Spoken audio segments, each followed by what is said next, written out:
Sabar dan pertahankan kesabaran dalam keadaan kita meninggalkan larangan Allah Subhanahu wa taala.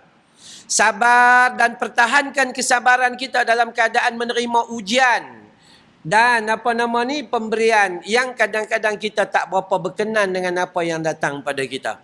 Ayat terakhir daripada surah Ali Imran, ya. Allah menyebut a'udzubillahi minasyaitanir rajim.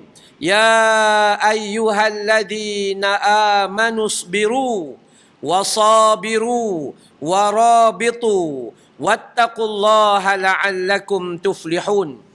Wahai orang-orang yang beriman, Allah kata isbiru, bersabarlah, wasabiru, pertahankan kesabaran, warabitu, dan kemudian bersiap-siap, wattaqullah la'allakum tuflihun, dan kemudian bertakwalah kepada Allah, la'allakum tuflihun, siapa yang nak jadi orang yang bertakwa kepada Allah.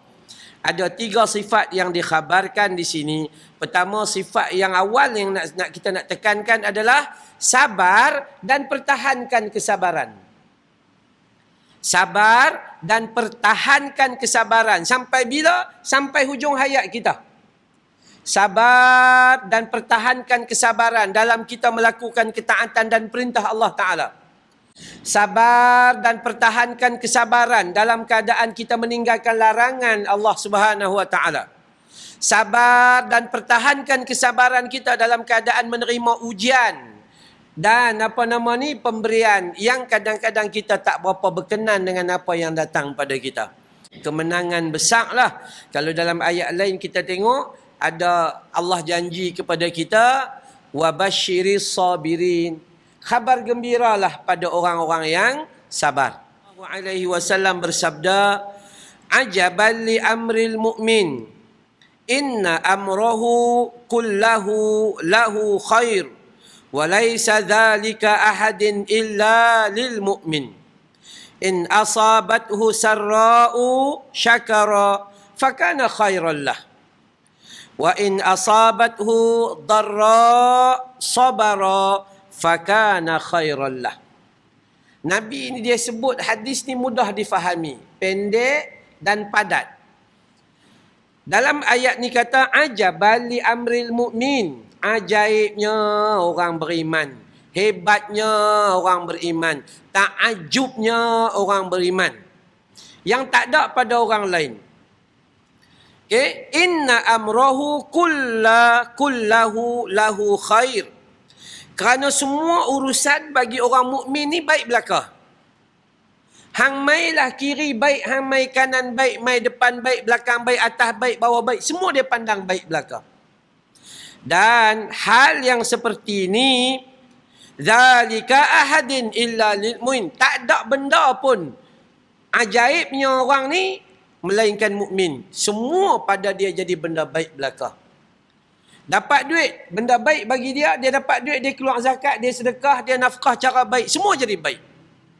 Dapat musibah, yang ni rosak, yang ni rosak, yang ni rosak, dia dapat kesedaran bahawa dunia ni hanya tempat sementara sahaja.